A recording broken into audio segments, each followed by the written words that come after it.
அனைவருக்கும் வணக்கம். இனியவை என்ற நிகழ்ச்சியில தொடர்ந்து நம்ம பெண்கள் சார்ந்த பல ஆரோக்கிய குறிப்புகளை பார்த்துட்டு வரங்க.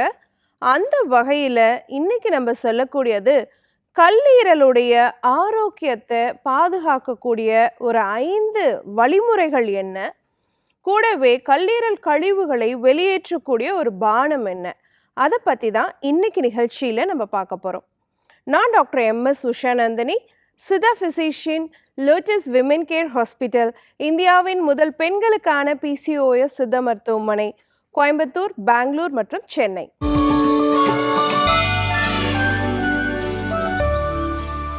இன்றைய சிந்தனைக்காக உங்களுக்காக ஒரு விஷயத்தை நம்ம சொல்ல போகிறோம்.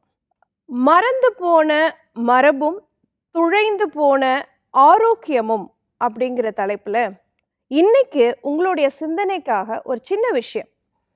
நம்ம முன்னோர்கள் அந்த காலம் தொட்டே வீடு மொழுகிறதுக்கு, அதாவது துடைக்கிறதுக்கு அப்படிங்கிறது எப்படி பண்ணுவாங்கன்னு கேட்டிங்கன்னா, பக்கெட்டில் ஒரு வாளி நிறையா தண்ணி வச்சுக்கிட்டு ஒரு துணி வச்சு பிழிஞ்சு நல்லா வயிறு அமுங்குற மாதிரி உட்காந்து கீழே உட்காந்து துடைப்பாங்க.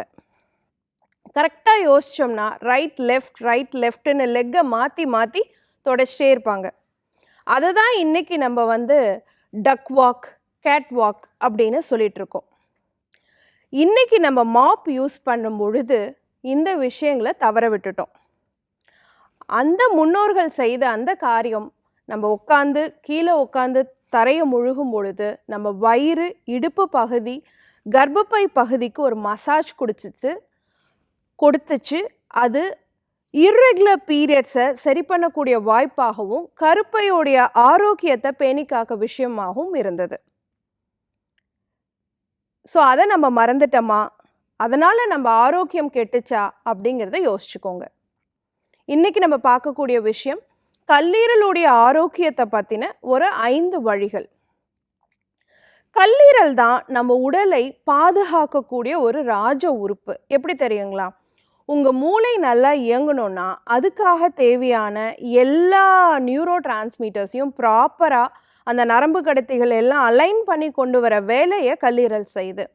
அதே மாதிரி இருதயம் ஆரோக்கியமாக இருக்கணும் அப்படின்னு சொன்னால் உங்கள் ரத்தத்தில் இருக்கக்கூடிய கொழுப்பை கட்டுப்பாட்டில் வச்சுக்கிறதுக்கு கல்லீரல் ஒரு பெரிய பங்கு வகிக்கக்கூடியதாக இருக்கு. உங்களுடைய சீரண கோளாறு இல்லாமல் உங்களுடைய உடல் நல்லா ஆரோக்கியமாக வேலை செய்யணும், சாப்பிட்ட உணவு நல்லா செரிமானமாகணும், வயிற்றில் கேஸ் ஃபார்ம் ஆகக்கூடாது அப்படின்னாலும் கல்லீரலுடைய ஆரோக்கியம் ரொம்ப ரொம்ப முக்கியம். அதே மாதிரி சிறுநீரகம் நல்ல முறையில் செயல்படணும் அப்படின்னு சொன்னாலும் கல்லீரலுடைய ஆரோக்கியம் ரொம்ப ரொம்ப முக்கியமானதாக இருக்குது. அப்போது உடலினுடைய ஒவ்வொரு உறுப்புகளும், குறிப்பாக நரம்பு மண்டலம், எலும்பு மண்டலம் எல்லாமே சீராக இயங்கணும். அதுவும் இன்றைக்கி காலகட்டத்தில் பெண்களுக்கு இருக்கக்கூடிய ஹார்மோனல் இஷ்யூஸ், ஹார்மோன் பிரச்சனை இதெல்லாம் இல்லாமல் இருக்கணும்னு வச்சுக்கோங்களேன். அதுக்கு கல்லீரலுடைய ஆரோக்கியம் ரொம்ப ரொம்ப முக்கியம். அப்போ என்ன 5 வழிகளை நம்ம ஃபாலோ பண்ணணும் அப்படின்னு சொல்லி கேட்டிங்கன்னா, ஆண்களாக இருந்தாலும் பெண்களாக இருந்தாலும் சரி, உங்களுடைய இரத்த சர்க்கரை கட்டுப்பாட்டில் இருக்கணும், கல்லீரல் ஆரோக்கியமாக இருக்கணும் அப்படின்னு சொன்னால், ஒருவேளை இரத்த சர்க்கரையோடைய அளவு கூடுதலாக இருக்கும் பட்சத்தில் கண்டிப்பாக கல்லீரல் கொழுப்பு அப்படின்னு சொல்லக்கூடிய ஃபேட்டி லிவர் வரத்துக்கான வாய்ப்புகள் ரொம்ப அதிகம். அடுத்த 2வது விஷயம் பார்த்தீங்க அப்படின்னு சொன்னால், உங்கள் ரத்தத்தில் இருக்கக்கூடிய கொழுப்பு சத்து, குறிப்பாக ட்ரைக்ளிசரைடோடைய அளவு கட்டுப்பாட்டில் இருக்கணும், உங்களுடைய உடல் எடை கட்டுப்பாட்டில் இருக்கணும். ஸோ ஒபிசிட்டி அப்படிங்கிறது இருந்தாலும், வயிறு இடுப்பு பகுதியில் நல்ல தசைப்பெருக்கம் இருந்தாலும் சரி, கல்லீரலுடைய ஆரோக்கியம் சீர்கேடடையும். அப்போ உடலுடைய எடையை சீராக வச்சுக்கிறது ரொம்ப ரொம்ப முக்கியம். உடல் எடையை சீராக வச்சுக்கிறது ரொம்ப ரொம்ப முக்கியம். அடுத்து 3வது விஷயம் பார்த்தீங்க அப்படின்னு சொன்னால், நிறைய சைவ புரதங்கள் சாப்பிடணும். சைவ புரதம்னா என்ன? பருப்பு, சுண்டல் இந்த மாதிரி விஷயங்களை நிறையா எடுத்துக்கிட்டு கூடவே நார்ச்சத்துள்ள காய்கறிகள், கீரைகள் நிறையா சேர்த்துக்கணும். ஸோ நிறைய கீரை வகைகள், குறிப்பாக சிறுகீரை, அரைக்கீரை, வல்லாரைக்கீரை, கரிசாலை இந்த மாதிரியான கீரைகளையும், நிறைய நார்ச்சத்துள்ள காய்கறிகள், பீர்க்கங்காய், புடலங்காய், சொரக்காய், வெள்ளை பூசணிக்காய், வெள்ளரிக்காய் இந்த மாதிரியான நார்ச்சத்துள்ள காய்கறிகளையும் சேர்க்க வேண்டியது ரொம்ப ரொம்ப முக்கியம். அடுத்து பார்த்தீங்க அப்படின்னு சொன்னா, மன அழுத்தத்தை குறைச்சுக்கணும். மன அழுத்தம்ங்கிறதும் இன்னைக்கு காலகட்டத்தில கல்லீரலுடைய ஆரோக்கியத்துக்கு ரொம்ப ரொம்ப முக்கியமான ஒரு விஷயமாக இருக்கு. அப்போ நம்ம எந்த அளவுக்கு ஹேப்பியா இருக்கோமோ, அந்த அளவுக்கு லிவர் நல்லா ஃபங்ஷன் ஆறதுக்கு சான்சஸ் இருக்கு அப்படிங்கிறத தெரிஞ்சுக்கணும். இன்னைக்கு நம்மள பல பேர் என்ன பண்றோம்னா, ஏதாவது ஒரு வலி, கால் வலினாலும் சரி, தலைவலினாலும் சரி, வயிற்று வலினாலும் சரி, பீரியட்ஸ் பெயின்னாலும் சரி, டக்குன்னு ஒரு பெயின் கில்லர போட ஆரம்பிச்சுடுறோம். தொடர்ச்சியா நம்ம பெயின் கில்லர்ஸ் யூஸ் பண்ணும்பொழுது, நம்ம கல்லீரலுடைய ஆரோக்கியம் பாதிக்கப்படும் அப்படிங்கிறதையும் நம்ம தெரிஞ்சுக்கணும். இன்னைக்கு நெறைய ஆண்களுக்கு வந்து புகைப்பழக்கம், மதுப்பழக்கம் அப்படிங்கிறது வந்து ரொம்ப சோஷியலா போயிட்டுருக்கு. அது வந்து இல்லாம இருந்தோம்னா, நமக்கு ஒரு கௌரவமே இல்ல அப்படிங்கிற மாதிரி. அந்த பழக்கம் இருந்தாலும், நாள்பட இருக்கும் பொழுது அது கண்டிப்பாக கல்லீரலை பாதிக்கும் அப்படிங்கிறதையும் நம்ம தெரிஞ்சுக்கணும். அப்ப கல்லீரலை பாதுகாக்கிறதுக்கு இந்த விஷயங்களை எல்லாம் நம்ம மனசுல வச்சுக்கிட்டோம் அப்படின்னு சொன்னா, எல்லா உறுப்புகளும் சீராக இயங்கும். அப்போ மூளை சரியா இயங்கணும், நரம்பு மண்டலம் நல்லா இருக்கணும், எலும்பு மண்டலம் நல்லா இருக்கணும், நோய் எதிர்ப்பு சக்தி ஆரோக்கியமாக இருக்கணும், குடல் ஆரோக்கியம் சீராக இருக்கணும், சிறுநீரகத்தினுடைய ஆரோக்கியத்தை பாதுகாக்கணும். இது எல்லாத்துக்குமே கல்லீரலுடைய ஆரோக்கியம் ரொம்ப ரொம்ப முக்கியம்.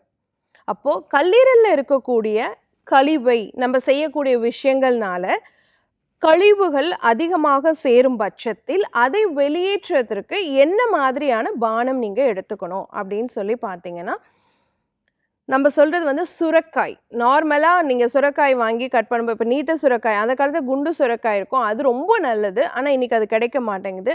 அப்போ அந்த நீட்டமா இருக்க சுரைக்காயில கிட்டத்தட்ட உங்க கை அகலத்துக்கு நல்ல ஒரு பெரிய பீஸ் எடுத்து, லைட்டா ஆவியில வச்சு தோல் சீவிட்டு வேக வச்சு எடுத்துருங்க. அது கூட ஒரு 1/2 வெள்ளரிக்காய் சேர்த்துக்கோங்க. 2 கைப்பிடி அளவு புதினா அதோட சேர்த்துக்கோங்க. சின்ன துண்டு இஞ்சி நல்லா தோல் சீவிட்டு சேர்த்துக்கணும். ஒரு 1/4 எலுமிச்சை அதில பிழிஞ்சு வச்சுக்கணும். உப்பையும் சேர்த்துக்கணும். இது எல்லாத்தையும் சேர்த்து மிக்ஸியில அரைச்சுட்டு, அப்படியே குடிச்சா நல்லது. முடியாதவங்க ஃபில்டர் பண்ணியும் எடுத்துக்கலாம். இத வாரத்துக்கு 2 முறை நீங்க எடுத்துக்கிட்டே வரணும். சுரைக்காய் வந்து பார்த்தீங்க அப்படின்னு சொன்னா, உங்க உடல் எடைய கட்டுப்பாட்டுல வச்சுக்கும். அதே சமயம் உங்க உடம்புல இருக்கக்கூடிய தேவையில்லாத கழிவுகளை வெளியேற்றக்கூடிய தன்மை உடையதாக இருக்கும். கல்லீரல் கொழுப்ப குறைக்கிறதுக்கு ஒரு பெஸ்ட் மெடிசின்.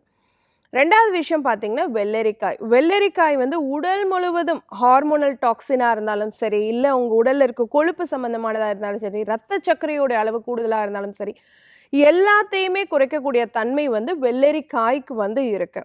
லெமன் சேர்க்கிறோம். லெமன் வந்து பித்தத்தை தணிக்கக்கூடியதாக இருக்கு. இஞ்சியும் அதே சார்ந்தது தான். உங்க வயிற்றில இருக்கக்கூடிய தேவையில்லாத வாயுவை வெளியேற்றி, பித்தத்தையும் தணிக்கக்கூடியதாக இருக்கு.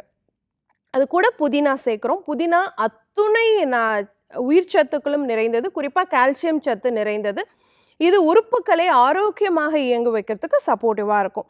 ஸோ இது எல்லாத்தையும் சேர்த்து அரைச்சு ஒரு பானமா நம்ம வாரம் 2 முறை காலை வெறும் வயிற்றில எடுத்துட்டு வரும்பொழுது, கல்லீரல்ல இருக்கக்கூடிய கொழுப்புல இருந்து சரி, கழிவுகள்ல இருந்தும் சரி எல்லாமே வெளியேறி நம்ம உடலையும் வந்து ஆரோக்கியமா இயங்குறதுக்கு, உடலினுடைய ஒவ்வொரு உறுப்பும் ஆரோக்கியமாக இயங்குறதுக்கு சப்போர்ட்டிவாக இருக்கும். பயன்படுத்தி பாருங்க. இதே மாரி இன்னொரு ஆரோக்கிய குறிப்போட நான் உங்கள சந்திக்கிறேன். இயற்கையோடு இணைவோம், ஆரோக்கியமாக இருப்போம், ஆனந்தமாக வாழ்வோம். நன்றி. வணக்கம்.